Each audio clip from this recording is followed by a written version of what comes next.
perbincangan demi perbincangan, setelah kita mendapat lampu hijau daripada Menteri di Jabatan Menteri, maka sehingga malam ini kita berjaya mengadakan bulat di peringkat muzakarah kaedah-kaedah, satu perkara yang amat penting dalam pelaksanaan kanun, khususnya kanunnya syariah, supaya lebih tepat dan lebih menepatikan syarak, dan supaya kaedah-kaedah ini dapat dibukukan atau dicatat. Dan sebagaimana saya dimaklumkan bahawa sekiranya draft kaedah-kaedah hukuman kanun syariah dapat kita siapkan dalam muzakarah ini, kita merupakan negeri, bahkan negara pertama di peringkat dunia lah, yang ada tercatat secara terperinci, dan ini merupakan satu daya maju ke depan lagi lah usaha kita, walaupun sehingga ini kita belum dapat laksanakan kanun syariah 2 ini sebagaimana yang kita cita-citakan. Dan insya-Allah pada esok, bermula besok, beberapa esok akan mula dengan ucapan utama oleh Yang Berhormat Datuk Perdana Setia, dan termasuk juga Datuk Zakaruddin Hassan, Datuk Fadli, bersama-sama muzakarah, bersama-sama kehadiran mufti-mufti, pegawai-pegawai perubatan dan juga pegawai penjara, serta peguam-peguam dan pengamal-pengamal undang-undang akan bersama esok. Kita yakin bahawa kita akan dapat suatu rumusan yang terbaik kepada kaedah-kaedah bagi pelaksanaan hukum jenayah syariah 2. Okay, terima kasih. Ada soalan? Saya tambah sikit lah. Ya. Saya sebagai pengarah muzakarah ni. Ya. Dalam masa 2 hari ini, kita akan mengadakan satu perbincangan. Dimulai dengan besok ada 5 kertas kerja. Kertas kerja ni kertas kerja konsep pelbagai tajuk. Kemudian pada hari yang kedua lusa ni, kita akan buat bengkel. Bengkel ni lah yang kita nak bincang kaedah setiap hukuman-hukuman yang akan dikenakan di bawah enactment kanun jenayah syariah 2 ni. Dia, kalau kita sebut kaedah ni, biasalah dalam undang-undang biasa pun, bagi contohnya akta penjara. Akta penjara, dia ada kaedah-kaedah penjara atau peraturan regulation di bawah enactment besar ni, enactment kanun jenayah syariah, ada peraturan, ada kaedah-kaedah pelaksanaan. Macam mana kaedah nak potong tangan, macam mana kaedah nak rejam, bagaimana kaedah sebat dan sebagainya. Nah, itu yang akan kita bincang di sini. Namun demikian, dengan saudara-saudara rakan-rakan media ni, kita nak perjelaskanlah. Kita bimbang takut nanti kita bincang kaedah pelaksanaan, seolah-olah kita nak laksanakan hukuman ni tanpa ambil kira perkara-perkara yang perlu. Walaupun kita masih lagi mengatakan nak jatuh hukuman di bawah hukum hudud ini bukan mudah, tetapi kita perlu ada kaedah untuk melaksanakan hukuman. Bukan makna kita dengan tergesa-gesa nak laksana hukuman, tidak. Tapi ini satu preparation, satu persiapan. Satu undang-undang asas ni dia kena ada kaedah hukumannya. Oleh sebab itu kita nak ni. Jadi sebelum ini, orang kata Kelantan ni buat enactment hudud tapi tidak lengkap. Macam mana nak laksanakan stoning, rejam, macam mana sebatan, macam mana potong tangan. Inilah yang kita nak bincang. Kenapa kita tak bincang dulu? Sebab dulu kita tidak ada nampak jalan lagi untuk kita melaksanakan hudud ini. Jadi bila kita dah ada jalan, bagaimana yang Mak Berhormat sebut dalam ucapan tadi, dah ada ruang untuk kita diberi peluang untuk melaksanakan undang-undang ini, insya-Allah. Jadi inilah kaedah yang kita buat.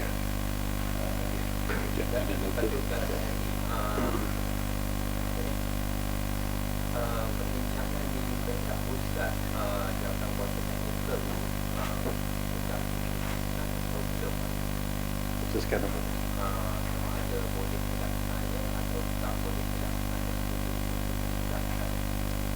Ini bergantung kepada bil persendirian. Jadi yang kita dah sebut, kita dalam persiapan kita daripada perbincangan dan kita beritahu bahawa ni kita menunggu satu dewan khas untuk kita masukkan.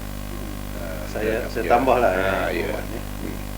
Di dalam perlembagaan persekutuan ada satu peruntukan perkara 76A1 A kapital 76A1 mengatakan bahawa Parlimen boleh buat satu undang-undang Parlimen dipanggil Akta lah, membenarkan mana-mana negeri untuk melaksanakan undang-undang di negeri itu, yang mana undang-undang itu dalam bidang kuasa pusat.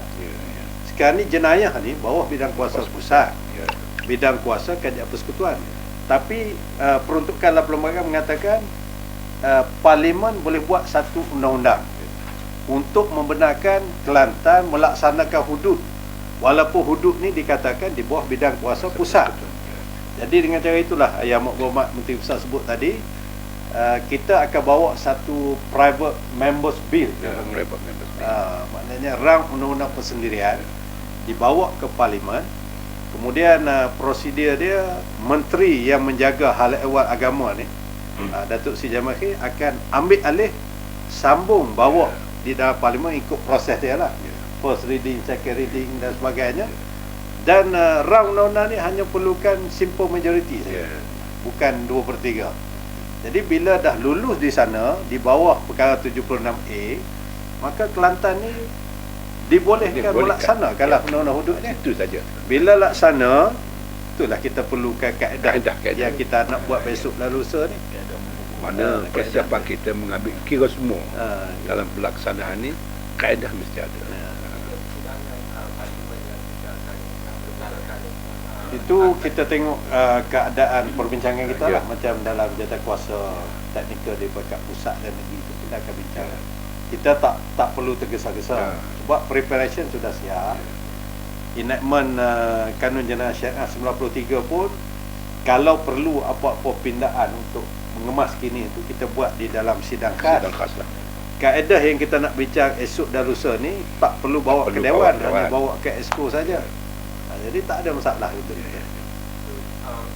Smooth sailing lah. Dalam tahun depan kita sesi pertama Parlimen tahun depan tu semuanya nak itu keadaan terbaik lah. Kita kira keadaan kita ada 3 lagi. Kita ada 3 siri Parlimen lagi. Sama juga kita luar negeri. Dan kita akan adakan Dewan Khas berhubung dengan sama ada Takzim ke yang Konun Jasan ya. 2004. Dia kalau sudah tengok hari ni, kehadiran mufti-mufti daripada 8 negeri. 8 negeri menghantar mufti. Negeri-negeri yang tak ada mufti itu, wakil mufti atau timbalan dia datang ke sini.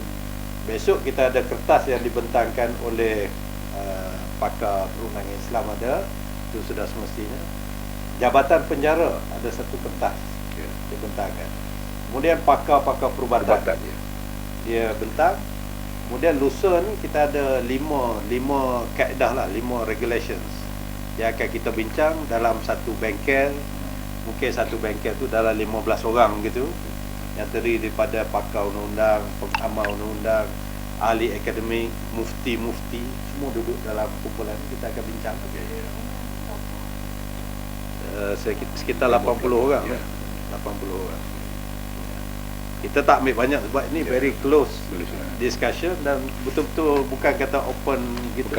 Memang kita akan teliti. Pakar. Ya.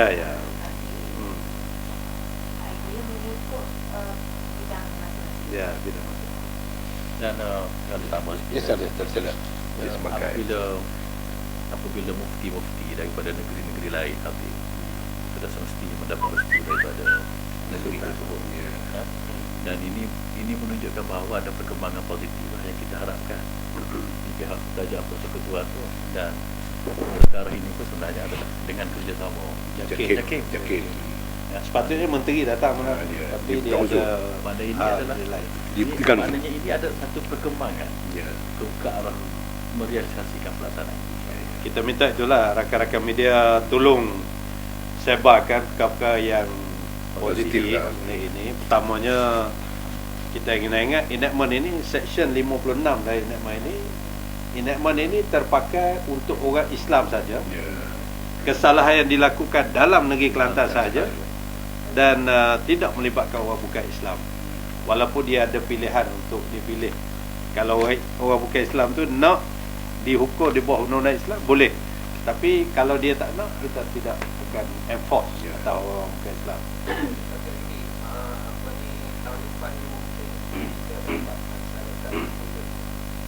Ya, kita bergantung tadi lah. Kita rasa apa yang kita buat persiapan ni, kita yakin apa yang kita buat peringkat demi peringkat ni, cuma tinggal laginya kita nak buat persiapan untuk kita appeal ke Parlimen saja.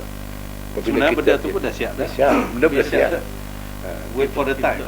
Tunggu signal yellow, itu yellow dengan pusat kita bawa. Tapi kita nak ada dewan khas dulu lah. Satu ke dua? Sebab dulu kata nak Dia ada dua sebenarnya, tapi yang Akta Mahkamah Syariah tu, Akta 355, kita dipahamkan akan dibawa oleh pusat Pusat sendiri tu. Kerajaan pusat sendiri akan bawa. Itu memang kita dia dibawa private bill yang itu memang dia aprakui oleh menteri sendiri. Itu yang kecil. Akta Mahkamah Syariah. Besar. Apa 356. Akta 356. Nama akta tu 355, tapi kita panggil akta 356 sebab 3 tahun 5,000 6 rotan. 356. Sebab itu dia lah, maximum punishment ya. sebab dia terhalang untuk kita laksana yang 80 rotan. Ya. Contoh kalau dia kata api orang tu di negara katakan mengikut saya normal 80 rotan, kita tak dapat laksanakan kerana tak adalah Akta 6 rotan 6 rotan. kesalahan-kesalahan yang perlu pada lebih daripada dia tidak lebih daripada 6 yang diperuntukkan akta. Akta sekarang. Kita ada 40 rotan, kita ada 80 dalam pelaksanaan undang ni. Jadi dengan itu kita tak boleh buat kecuali dipinda. Itu. Contoh Tadi contoh ya. Tadi ada akhir tadi dalam perunding apa dalam 3 hari discussion bahawa ada Dewan Hak. tak ada inti perdewan ini kaedah cukup dalam MMK saja. Saya boleh bagi gambaran. Kita dah ada contoh kaedah. Esok ni kita nak teliti ini macam mana, nak kemaskan lagi ke dalam. Bila siap tu bawa ke dalam exco. Jadi kita dah ada enactment ibu lah, undang-undang ibu dia bagi. Kita ada kaedah nak buat macam mana. Masalah kita nak laksana tak laksana tu tertutup. Tapi kita akan buat saja. Kita akan buat. Listen pada ada dorang ni lah apa kita buat yang maksudnya yang berkara. Okay, kita ada draft. Dia sudah draft dah. Tajuk Minta pandangan. Minta pandangan. Dia orang kepakaran dalam bidang ni. Ni mufti ni daripada negeri-negeri. Mungkin dia ada pandangan yang lain, ada rujukan yang lain. Kita ni rujukan yang kita ni yang dah terbaik dah. Petang habis muzakarah dia akan luang Perunding tu. Itu mungkin peringkat MB lah, kita akan putuskan. Ya. Jadi kita muzakarah ni untuk hasilkan kaedah je. Lepas boleh kaedah kita serah balik pada kerajaan. Ya. Okey, terima kasih. Okey.